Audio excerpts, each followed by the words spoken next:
لجنة المسابقات تغرم الزمالك وعقوبة على بعض من جماهيره. أعلنت لجنة المسابقات بإشراف عامر حسين وبالتنسيق مع رابطة الأندية برئاسة أحمد دياب قراراتها بشأن أحداث مباريات الجولة 11 من الدوري المصري.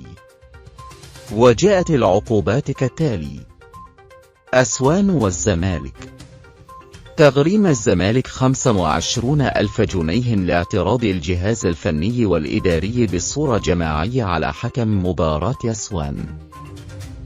غرامة 20,000 جنيه على جيسوالدو فيريرا المدير الفني للزمالك لعدم حضوره للمؤتمر الصحفي. حرمان 1232 مشجع من جماهير الزمالك من حضور مباراتين لما بدر منهم في لقاء أسوان: المقاولون العرب وحرس الحدود.